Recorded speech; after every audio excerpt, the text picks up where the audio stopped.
Citroën, a bit like Grace Jones really, has never been a slave to convention. Rather than follow in the footsteps of others, Citroën has always sought out different engineering solutions. Not necessarily better, but different nevertheless.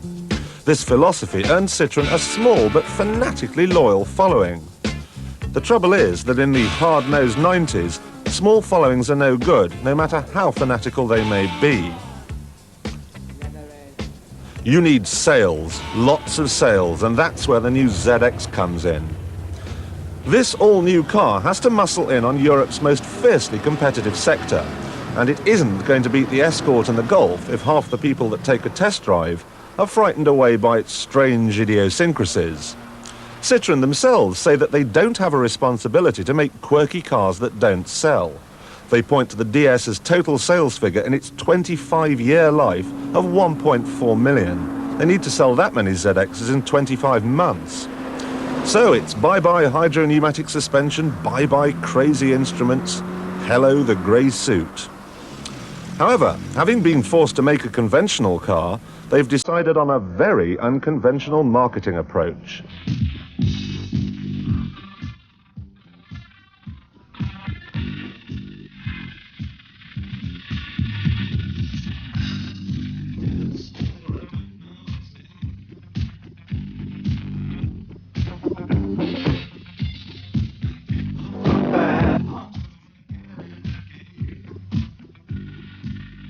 Whereas most manufacturers offer a range of cars stretching from an underpowered cheapo to a zingy hot hatch, Citroën has taken a leaf out of the fashion world's book and decided to offer what it's calling a collection.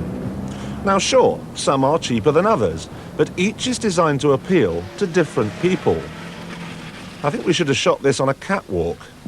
There's the Reflex. This is aimed at the young, trendy, perhaps female buyer. It's got colour-coded bumpers, natty side stripes and terrific yellow pinstriped upholstery.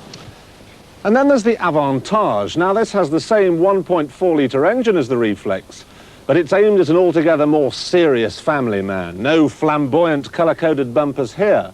It's even got side rubbing strips. For the family man after a bit more in the way of luxury, there's the 1.6-litre fuel-injected Aura. And then there's the one that I'd like to have a go in, the 130 horsepower Volcan. However, I'm told that in the UK, this is going to be the bigger seller. So this is the one I'm going to go and drive.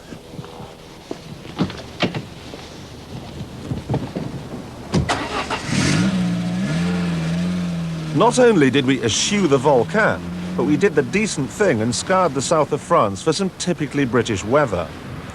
Now this engine's terrific. Basically, it's the same unit you get in a Peugeot 205 GTI. Although it has low gearing for good acceleration, it isn't even very noisy. My only beef is that a catalytic converter is relegated to the options list. However, the engine is not the best bit of the car. That accolade is reserved for the suspension. The ride is as close to faultless as you can get, but this does nothing to hurt the handling. Citroën have invented a new type of rear axle which helps here, allowing the rear wheels to steer in tandem with those at the front.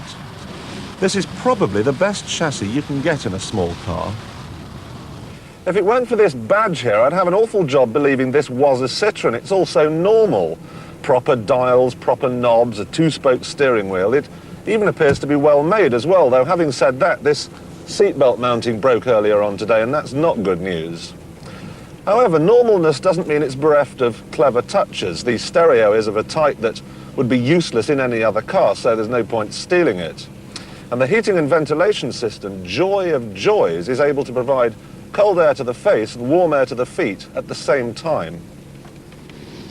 Basically, this is a very well thought out, comfortable and spacious cockpit. Citroën fans will probably kill me for saying this, but I think this is one of the best interiors they've ever done. It's the little things. You can close the electric windows even after you've turned the engine off, and that's got to be sensible if you're forgetful like me. Now, the back all looks completely normal, but believe me, these seats are very wacky. Not only do the backrests recline, but also you can pull the whole thing forwards. If you're carrying a couple of rugby players, of course, you just slide it back. Will this new car sell? Well, providing it's priced properly, and knowing Citroën it will be, the short answer is yes. Plus, of course, it couldn't have come along at a better time.